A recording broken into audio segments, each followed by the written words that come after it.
คือชีมนุษย์ประวัติมันល្អมันอายទុំដូអូនរហូតដល់ថ្ងៃថ្ងៃស្លាប់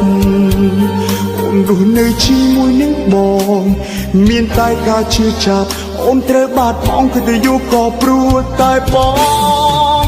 អនាគតអូនក៏ផ្ញើនឹងមនុស្សបែបនេះអូរស់ម្នាក់នេះមិនស័ក្តិសមនឹងអូនទេ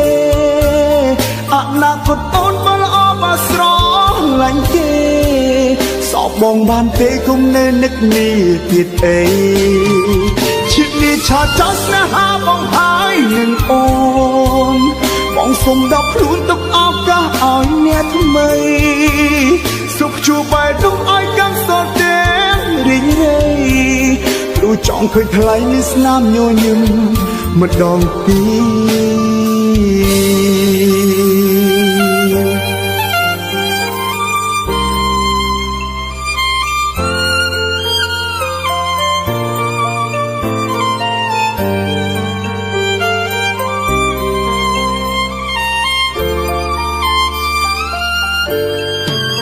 បងគឺជាមនុស្សមានប្រវត្តិមិនល្អ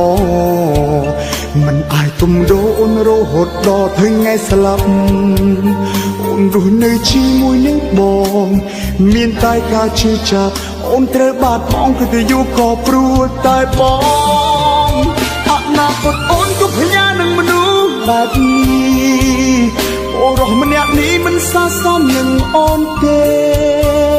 អនាគតអូនបើល្អបើស្រឡាញ់គេសោកបងបានទេគុំនៅនឹកនេះទៀតអីឈិតនេះឆាចោលស្នេហាបងហើយនឹងអូនបងសុំដល់ខ្លួនទុកឱកាសឲ្យអ្នកថ្មីសុខជួបបែរទុកឲ្យកាន់សល់តែរីងរៃ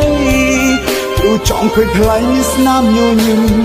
ម្ដងទៀតអនាគតអូនក៏ផ្ញើនឹងមនុស្សបែបនេះបរោះម្នាក់នេះមិនស័ក្តិសមនឹងអូនទេអនាគតអូនបើល្អបើស្រឡាញ់គេសពបងបានតែគុំនៅនឹកនេះទៀតអីឈិតនេះឆាចោលស្នេហាបងហើយនឹងអូនបងសុំដល់ខ្លួនទុកឱកាសឲ្យអ្នកថ្មីសុខជួបបែរដងឲ្យកាន់សល់តែរីងរៃព្រោះចង់ឃើញថ្លៃនេះស្នាមញញឹមម្ដងទៀតឈិតនេះឆាចោលស្នេហាបងហើយនឹងអូនបងសុំដល់ខ្លួនទុកឱកាសឲ្យ